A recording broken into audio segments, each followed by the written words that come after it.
Hi guys, this is Extragavanza's the playlist. This is where I talk about the best 5 songs of the week.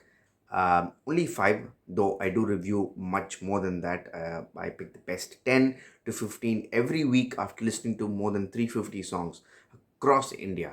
If you want to know more about the songs I've reviewed, go to my website. It's extragavanza.in.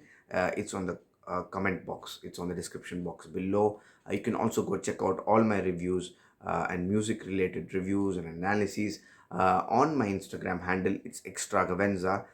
The link for that too is on the description box. So let's go check out the best Indian music, and there is no place else on the internet you will find everything in one place. Okay, at number 5 for the week, we have Bikre.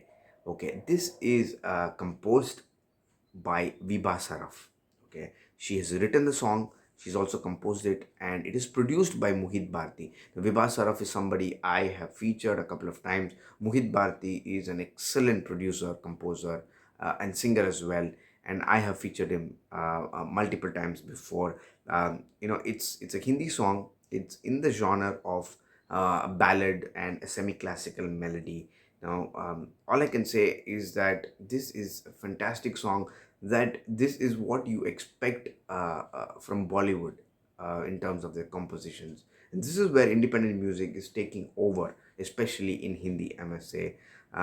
She's a gifted vocalist, Vibha Saraf, and she utilizes that skill completely. It's sung with a touch of class and panache. You feel like you're being pulled towards the song every time a single note is delivered. There are mild keys, and the title line that she sings, and there is a humming that comes after that. That's the icing on the cake. Mohit Bharti does brilliantly on the production. um, I think there are influences of raga pilu, which is kapi in Carnatic, and sometimes I feel that there is this ragam called Simendra Madhyamam in Carnatic, which also I heard a little bit of. If any of you feel that these are wrong after listening to the song, kindly mention the right ragas, if you will. Mohit also takes part in the backing vocals, and there is also the male humming in the end as well. This is overall a fantastic song that will really keep you engaged. It's a haunting little pathos and melody which you must listen to. Okay, at number 4 is Ka. This is by this artist called Project Damru. He also is known as Ashish Jha. Go check out his Instagram handle if you want to know more about his music. The song, as such, is written both by Ashish Jha and Ishita Chakravarti. Ishita Chakravarti is a fantastic vocalist. You should just go check out her Instagram page and the project she gets involved in. And this is one of those almost like an instrumentals, something that the more you listen to, there is less of lyrics and stuff, but then the more you listen to, you will just fall in love with the arrangements and music. Its special characteristics are the vocals by Ishita. She does her usual stuff. She combines the greatness of classical Indian music, and her delivery is just fantastic. And of course, if you are a fan of the Sarod, we have Pratik Srivastava, who just takes over. There is this initial humming, and then there are the violins which create all the pathos. And I think there is a lot of influence of Rag Bhimplasi, and Ishita gets cracking along. It's almost like she's coming out of her shackles and singing. And there is this, the highlight for me is the humming that goes ra ra ra ra ra. So you should listen to that. And for Pratik Srivastava's performance on the Sarod as well, go check out Ka at number 4. At number 3 is a new periodic film. It's called Shakuntala. It's got some good music. I featured one song before this.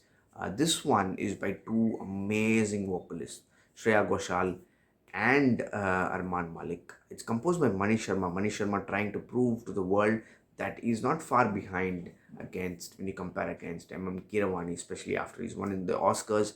I specifically liked Mallika Mallika, a song that I featured in Telugu. That's the original. It's being produced as a multilingual. The other song right now that I love, which is at number three, is Madhuragatama. Okay, and this is almost in that classical, semi-classical fusion style. Srimani is the lyricist. It's a quintessential melody, rich in all these elements, and there is a sitar. The instrumental arrangements are fantastic. The stanza, I mean, so rich that it's not a small song with just a few elements to like. And especially in the stanza, there is this high pitch which Armand Malik executes, and then it lands on the opening lines. I think there are elements of Rag Khamas in it. I mean, it almost reminds me of some of the songs from Jodha Akbar by A.R. Rahman. And I also love the way the sarang is, sarang is used. Other than Khamas, I also feel there is some Rag Sarang as well.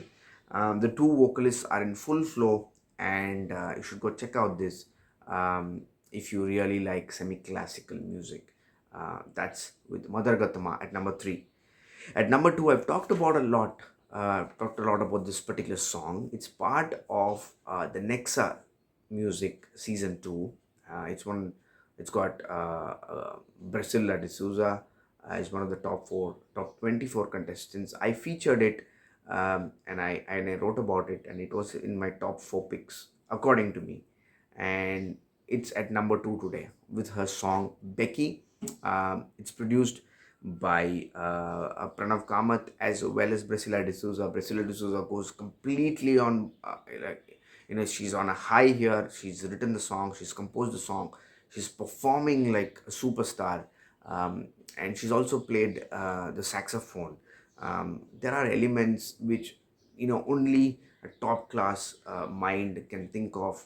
The vision of these two to produce this song, almost in a cappella style, so many layers of vocals, coming in and coming out, going out of the saxophone. Everything about the song shows quality, and the backing vocals as well. It's got Ananya on backing vocals, and it's immaculate. I mean, there's hardly any fault you can find with the song. I was surprised that it didn't make to the top four as picked by A.R. Rahman. Karma Sharpa is also on backing vocals. And you should also listen to the fantastic lyrics written by Priscilla. So that is Becky at number two. Go check it out. You won't be disappointed. And finally, at number one is Imone. This is by a composer, producer who I love. I think he's one of the finest talents in the country today, and he's very underrated. His name is Vijay Bulgadin. I featured him a lot. His song was the number one Telugu song of 2022, and he does bilinguals. He does songs both in Tamil and Telugu. This also was in Tamil, but I like the Telugu one more thanks to his original. I think his native tongue is Telugu, Vijay Bulgadin's. So I like the singing better. The lyrics are by Suresh Manisetti. The vocalists are Vijay Bulganin himself and Aditi Bavraju. Initially, when I heard this, I felt like maybe someone else should have sung it. But then, the longer I heard, the more I heard, I was very clear that it had to be Vijay Bulganin himself. It gives me a feeling that it is Ilayaraja singing one of his songs. Not many people like Ilayaraja's voice, but then his earthy, rooted voice sounds fantastic for a lot of songs. This is how I felt.